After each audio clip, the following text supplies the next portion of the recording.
Жоқ, Бұл кісінің ойы да жоқ негізі. Жұбы болса Я да енді негізі- Ержанның өзінің Мен ойы білген ғой. жоқ, мен кіріп Инстаграмға келді, комментарий көресің ғой. Балсахан. Лайк басады деген сияқты. Кірдім, көрдім, қарасам Маржан, сосын Назерке. Сіз деген енді делать нечего болғаннан бәріне жауап беріп отырдыңыз ғой сол жерде. Біз негізі өзіміздің сөйлеген жерлерімізге өзіміздің андай болады ғой. Біз Жоқ, сіздер қосылайық парақшасын айтып жатсыздар ма? қосылайық парақшасына Мен жаздық сіздің қой. парақшаңызды тауып алып жазып жүр деп. Менің парақшама жазып тұр ғой. Жоқ, О, сіз- жоқ, қосылайық парақшасы, иә. Қосылайық парақшасы ғой. Иә. Балсахан, сол жерде енді қызық алдында күліп бәріміз отырдық қой. Солғанмен деген біз негізі бәріміз прикол ұстап дейміз ғой. Сөйтіп қалжыңдап негізі жазатынымыз бар ол жерде комментарияларға. Иә. Қызық эфирлерді салып қойған кезде, қызық жерлерін салған кезде соған жазғаным бар енді.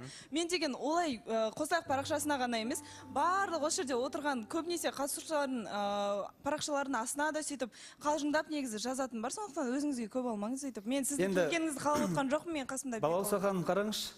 Әр айтқан ойдың артында бір шындығы бар. Назерке, именно сенің историяңда кіріп көрдім. Алдында саған айттым ғой. Сіз Менің өмірім... көріп жүрсіз ол Назерке историясы. Сізге де қыз болып тұр ғой, Жоқ, мен қазір оны айтайын. Мен Назерке саған айттым ғой, менің өмірім саған қызық па деп, иә? Сен сол күліп, менің айтқан нәрсемді өзіңнің историяңа салып қойғансың ғой. Балсахан ол фан аккаунттарын жасағандар ғой, мен бүкіл видеоларды Вот, насчет фан аккаунт туралы айтайын. Айтып алайыншы енді.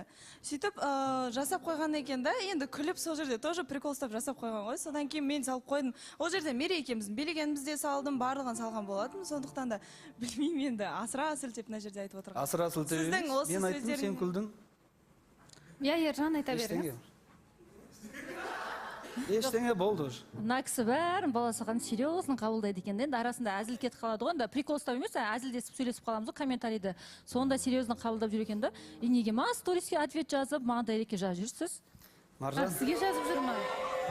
Маржан. Мен бұл кісінің инстаграм Маржан. білмейді екенмін, өзім маған дайректке жазып жүр.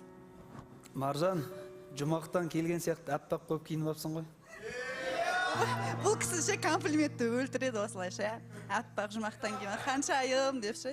Сіз не үшін жазып жүрсіз Маржан ханым? Енді біздің таныс туралы айтайын. Сөйтейікші, негізі бізге осы қызық болып отыр. Ал. Иә? Айта беріңіз. Айтып күліп мәз қара. Негізі Ержан мырзаны мақтап өтейін деген ғой. Андай бұл кісі Өскемен қаласында өте бағана аты жақсы жағынан әйгілі кісі екен. Қайырымдылықпен айналысады екен. Өскеменде бір қатты бір табиғи апат болған кезде 300 таксиді тегін өзі тасыған екен адамдарды. Сол